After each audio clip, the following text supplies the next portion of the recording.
귀를 쫑긋 세우고 끝까지 집중해주세요. 제가 그래서 불합격을 학개론 계산 문제는 어떻게 정복해야 할지 등과 같은 1차 과목에 대한 모든 것을 지금 바로 파헤쳐보도록 할 텐데요. 안녕하세요. 공인마스터 개공이 소공이입니다. 소공씨, 네. 공인마스터 회원님들 중에서 1차 합격을 목표로 공부하시는 분들이 많은 것 같아요. 그러게요. 저도 1차를 다시 준비하는 입장이라서 회원님들의 1차 시험 고민글에 눈이 더 많이 가더라고요. 맞아요. 특히 또 학개론 계산 문제 이거 버려도 되는지 안 되는지, 그리고 민법 판례는 얼마나 봐야 되는지, 어떻게 1차 시험 공부 계획을 세워야 하는지 되게 고민글이 많이 올라오는 것 같았어요. 네, 그래서 오늘은 공인마스터의 합격자 멘토님들이 직접 작성해주신 합격 칼럼을 통해서 1차 과목 공부 방법에 대해 자세히 알아보는 시간을 가져보도록 하겠습니다. 1차 과목을 공부할 때 어떻게 하면 더욱 효과적으로 공부할 수 있을지, 학개론 계산 문제는 어떻게 정복해야 할지 등과 같은 1차 과목에 대한 모든 것을 지금 바로 파헤쳐보도록 할 텐데요. 1차 과목을 준비하시는 구독자 여러분들 귀를 쫑긋 세우고 끝까지 집중해주세요. 소공씨, 1차 과목과 2차 과목의 다른 특징을 아시나요? 과목 자체가 다른 것들이 특징이 아닌가요? 그것도 맞지만 그건 너무 당연하잖아요. 네. 그래서 1차 과목과 2차 과목의 접근 방식에 대한 차이점이 있는데 이 부분을 제대로 인식하고 공부할 필요가 있다고 해요. 그러면 말씀하셨던 1차 과목은 어떤 특징이 있는 건가요? 1차 과목의 가장 큰 특징은 이해와 논리를 바탕으로 한 접근 방식으로 공부를 해야 한다는 거예요. 무작정 암기만 하면은 이게 범위가 워낙 많고 또 계산 문제도 있기 때문에 그건 답을 외울 수가 없잖아요. 네. 이것처럼 한계가 있기 때문에 이해 중심의 공부 방식으로 해야지 응용 문제에 제대로 대응할 수 있게 된다고 해요. 네, 그렇군요. 이해 중심으로 접근해라. 맞습니다. 네. 그리고 이제 다음으로 1차 과목에 이제 부동산 학개론은 어떻게 효과적으로 공부할 수 있을까요, 소공씨? 네, 굿부동산 멘토님이 말씀해 주셨는데요. 학개론의 경우 어렵게 느껴지는 부분은 반복 암기를 하라고 말씀해 주셨습니다. 같은 내용을 하루 4번, 5번 보면서 암기를 4, 5회 반복하는 게 중요하며, 실천 방법은 미리 암기할 부분을 핸드폰 사진으로 찍고 화장실, 쉬는 시간, 출퇴근 시간 등에 지속적으로 보는 생활 습관을 갖는 것입니다. 주원아빠 멘토님은 큰 틀을 파악한 다음에 복습 및 암기를 하라고 하셨는데요. 쉽게 말해서 정확한 개념을 설명할 수는 없더라도 설명을 읽었을 때 이건 이거였지 하는 정도는 알아야 한다는 거죠. 왜냐면 공인중개사 시험은 주관식이 아니잖아요.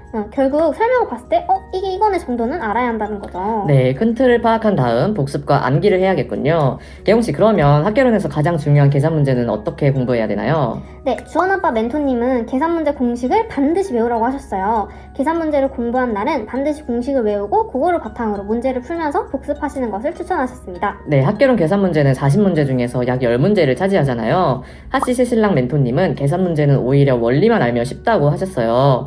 왜냐면 나오는 문제 유형이 정해져 있기 때문인데요. 내가 모르는 문제라도 공식이 기억이 나지 않더라도 보기들을 가지고 또 정답을 찾아낼 수 있다고 합니다.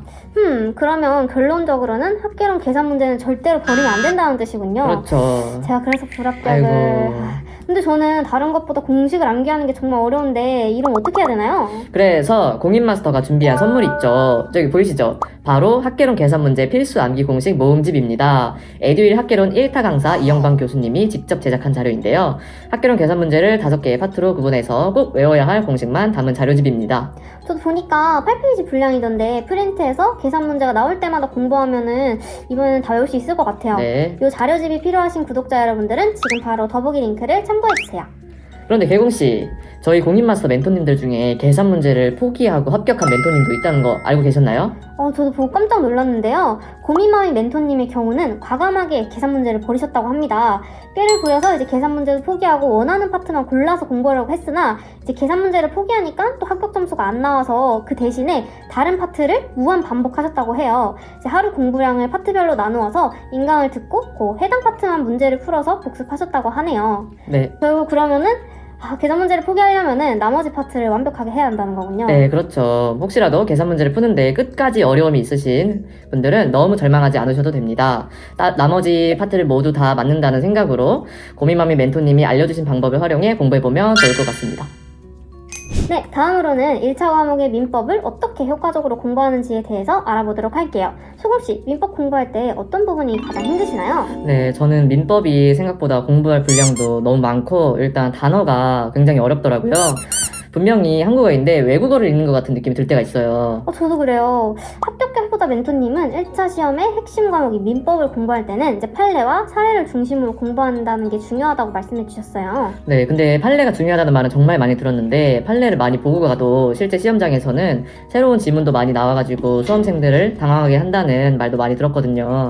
맞아요. 그래서 처음에는 조금 힘들겠지만 민법은 이제 판례와 사례를 위주로 하셔가지고 전반적인 이해를 하는 게 꼭 필요하다고 합니다. 이게 법조문을 기본으로 해서 판례를 계속 반복해서 학습하고 사례형 문제를 해결하기 위해서 능력을 키우는 것이 중요하다고 하네요. 네, 판례 얘기가 나오니까 공인마스터 민법 판례 카드를 말하지 않고 넘어갈 수가 없을 것 같은데요. 네, 그러게요. 공인마스터에서는 그림을 통해서 조금 더 쉽게 공부하실 수 있도록 민법 판례 카드 35종을 배포하고 있으니까 공인마스터 카페에서 지금 무료로 다운받아 가세요.